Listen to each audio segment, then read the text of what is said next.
This clip from Pitch Side is brought to you by our friends over at Super 6. The Super 6 final round of the season is here, the final day of the Premier League. Anything can happen on the final day of the Premier League. You could even win 250 grand. It's completely free to play, and you can also compete against myself, Theo, and Tom in the Super 6 Pitch Side mini league. Whoever tops the league each round wins a £100 classic football shirts voucher, so there's only one round left of the season. Join the league using the code PTCHS6. It's so easy to play, just predict your 6 scores, enter your golden goal, hit submit, and you're all set. It's a free shot at £250,000. It's the last chance to do it until next season. Super 6 needs a jackpot winner, and it could be you. Ladies and gentlemen, make sure you are following us on Apple Podcasts and Spotify. Give us a 5-star rating. It massively helps us out. Enjoy. Manchester City. I can't be arsed, man. It's so boring. It's actually so boring. We have just come off the back of watching the title celebrations. Thoughts? It's just OP. Foden's got 5 Premier League titles and he's 22. Yeah, that's a joke, man. It's a joke. Yeah, serious Ake has been at that club 3 seasons, same as Diaz. Yeah. 3 Prems. When does it stop? Yeah. When does it stop, I tell you? When will it end, Robbie? He's broken you. He's fully broke. The bald man is terrifying. Even to a degree, just come off the back of obviously streaming the City-Chelsea game, playing their B team, and comfortably, not even really coming out of second gear, still getting a 1-0 victory against Chelsea. It is us. No, I mean, Ortega made more saves than a keeper at City would usually have to make, because obviously it wasn't as impressive as the team. Yeah, but their B team striker is going to win a quadruple. Yeah. World Cup, Champions League, Premier League, FA Cup. That's their B team striker. Yeah. Is probably the greatest quadruple in history as well. It's a bit unfair. It's a joke. Their bench was worth 500 million. Yeah, so because of the lineup that City played today, tell us how much Manchester City's bench was, which realistically, obviously these are all first team players, but 500 million euros. Wow. Jose Mourinho said, the only teams that don't suffer are those exceptional teams that have 40 or 70 million players on the bench. Alvarez, Foden and Mahrez entered yesterday at City. We lose 4 or 5 players and we suffer. In Rome, the one who enters is because it is his turn. We invested 7 million in the market and we're in the final. He spent too long in Rome, mate. He started to turn him Maximus Decimus Meridian. We invested 7 mil in the market and we're in the final. What we did is extraordinary. See, I've been seeing a lot of these comparisons because obviously it naturally happens, you know, in football to get their hands on stuff, of could Mourinho lead this City team to victory as much as Pep could lead the Roma team?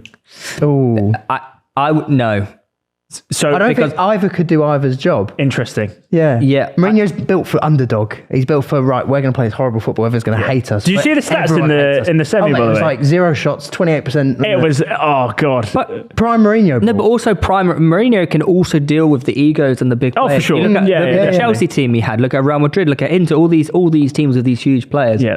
But the difference with Pep is that Pep invented a style of football, or maybe, you could say, he took it from previous... Evolved it. Yeah. Evolved a style of football and just turns these superstars into just a robotic machine of a team that is undefeatable. Yeah. It's actually bollocks. He is. Pep is basically an engineer, right? And he has a system, and people come in and they play the parts in said system. And when it's not going properly well, he has to fix the part. And then eventually the system comes through and they batter everything inside. That kind of feels like how Haaland... Yeah, and it kind of feels how Haaland has transitioned into this team. Originally people were going, does he really fit? Can't really work it out. It took him a little while to get going. But now Haaland in this Man City side he has everything. No, it didn't take Haaland a while to get going. It took City to get... But that's the same. Haaland hit the ground running, and then they had to play catch up. Yeah, it's just Pep is a nerd. He really is. He's a fucking nerd. Yeah. He's a nerd. He's a geek. Yeah, he's a dweeb. Yeah, and he's really good at it. He is very good at it, and it's really upsetting because I actually thought, going to do it, and we did for a while, but no. Here's a question. Due to the nature in which we played that Nottingham Forest game just gone, and we watched 1-0. That don't count. Is that full confirmation that we quote unquote have bottled the league? No, it don't. Oh, you've bottled. No, because it don't. You just don't like the word. But no, let's be honest. the score against Forest was irrelevant. Yeah, I agree with that. And no, it was. Well, it mattered. It was irrelevant because even if Arsenal won, It epitomises how bad. even if Arsenal beat Forest, City won today. No, that's true. But the reason why I think that Arsenal are looked upon in such a awfully bad light is not only because of the string of results and stuff, but now there's an expectation that we will even drop further points. So much so that Manchester City had a watch party for Arsenal versus Forest yesterday. They didn't. Is that fake? They didn't have a watch party. Okay. Forest went 1-0 up.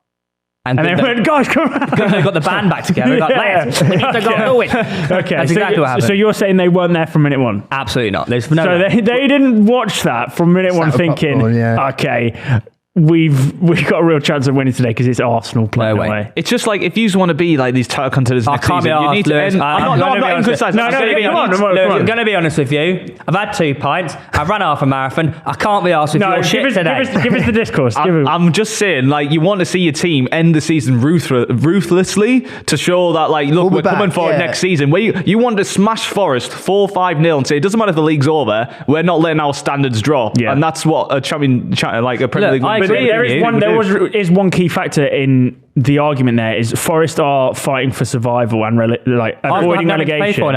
And it was their last home game of the season as well. Like that's a culmination of all the perfect storm for a really difficult game. Yes, granted, we should be of the quality that we can beat them 4-5-0 away from home in that manner.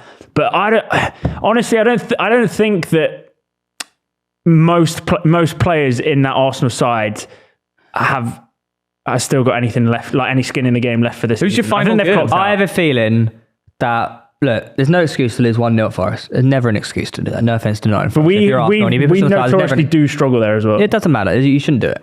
It's quite an old Arsenal result. It's not this season Arsenal result. Yeah, I fully agree. Your last month or two has been like the other years. Yeah. And then the rest of the year was... Yeah. But saying that, I just feel like Arsenal, they've burnt their tail at both ends. Is that the wick? Burnt the wick at both ends. No, I like the wick at both ends. I thought they're just burnt out. Gunnosaurus. Yeah, no, that's what I mean. But that happens. If you're going toe to toe with arguably the greatest Premier League side ever, you're gonna get burnt out. Yeah. But they were only that after March. Like if you had like City season. No, really, but that's very naive. Because City, they're cooking. They're cooking. City move stones as it's a marathon and not a sprint. Since City drew with Forest 1-1, even though I know we're talking about can't go City ground and do well there, blah blah blah. But City drew 1-1 with Forest and then won 12 games now in a row to clinch Premier League success. That's ridiculous, man. That is pretty, but no. Yeah, but like that first half of the season, you guys were on like 50 points. But we said this, didn't we? We said the only reason high school, man. The only reason it looks bad now is because we didn't do it sporadically. It wasn't like a couple of wins then a loss. It was like win, and then last 8-9 games of the season we've just gone lost, draw, lost. If it was in different parts or reversed. It's like you said, if it was reversed, we'd be looking at the back of the season and going, next season we're title contender challenges. Do you know what I mean? It's perspective, right? Who's your final game of the season? Wolves at home. So, like, see, you should want like a final send off to this good season. Yeah. You don't want to dwindle out this season having this run of form. Like that's why the Forest result so disappointing. You deserve more. I'll place a bet with you. I bet you £10 Arsenal win 5-0 against Wolves. 5. You beat them comfortably, Wolves have got nothing to play for as well. I think after the shit that Arsenal have gone through in the last 3 weeks, it's just Arsenal. That's going to be classic. We'll just batter them 5-0. And then we'll say, why didn't we do that last 3 weeks? So if it's 4-0, I'll get a tenner. Yeah, basically. Nah, let's go. 4-0 at least. 3-0 plus 4 or more goals. Plus. Yeah, I'll take it. I can see a scrappy 2-1 win if I'm honest. Okay, but you've got to remember what's Mikel done now. He brought winning. He's gone out and bought a dog. Oh yeah. Hey? You know what though? We can't knock it. No, I love the idea. We can't knock his. It's what do you call it? He thinks method in the madness. Yeah. Method in the madness, lads. There is method. He's in the an madness. eccentric genius. That's what you call it. Yeah. Can I play devil's advocate? Okay, whatever. That's all you do. But yeah, go on. I'm playing devil's advocate. Is he not a bit too soft? Because there was a quote that came out where normally after a game where you don't do well, you'll look at what you need to improve on. And he said, we didn't do that on the other game. I put my arm over the shoulders and said, lads, we've had a great season. Yep. And then you went on after that to lose 1-0 to Forest. Now, I think you can do that over the arm. We've had a great season once the season's end, but you can't sit and pat yourself on the back when you have games left. Do you know that's what happens. That's with what he's Forest. saying publicly and defending his players, and behind closed doors, he's giving them a bollocking, mate. Yeah. Also, It could be, but Why is he soft and yet Eddie Howe isn't then? I don't think Eddie Howe hasn't went and got a dog and said we've had a great. He hasn't said we've had a great season. He's actually said coming into these last 3 games, he said we won 9 points from it. But now even this last Leicester game, he's got Jason Tyndall. Lewis, you're calling a man that's soft, that has finished second in the Premier League ahead of Manchester United, Liverpool, Newcastle, all these teams, and they were never expected to finish top 5, let alone top 2. Do you not just think he could be a bit more ruthless? No, but I think he was rude when he got rid of Aubameyang and everyone. He was quite he's made some cutthroat decisions. No, I agree, and I like he's that. moving this club forward in the right way. I agree. Everything he's done, as an Arsenal fan, you should be proud. I agree. Well, I just think appreciate the season when the season's over. Don't do it when you have 3 games left. Yeah, but man, you slip up. Yeah, but he's also talking common sense, man. He's talking common sense. You want these footballers and managers to talk common sense half the time, and when he finally does, you're fucking moaning at him. But the reason why he said, guys, you've had a great season is because officially the end of our title charge ended as soon as we lost to Forest. Mathematically, that's when it was done. I think so then going, well, guys, we finished second, which is factually correct, is the appropriate time to say that we've finished second. I think he's done a great job. If I was you, I prefer the mindset of, look, we have 3 games left. We want 9 points, and then we can appreciate the season. Like, get all the points, even if it's for nothing. Because I think that's what you want your team to win no matter what. But after losing the game, he's not going to be like, bloody hell, boys, that's another 3 dropped. He's going to go, that's it. We're second now. Congratulations, boy. You've done really well. I'm hoping that he goes before the Wolves team talk and goes, we want 3 points today. That's different. Yeah. But after the game ends, you can't be like, you bottled another 3 points. That's shocking. You're like, mate, well done, guys. We finished second in the Premier League after years of, lack of trying. Could have finished first, though.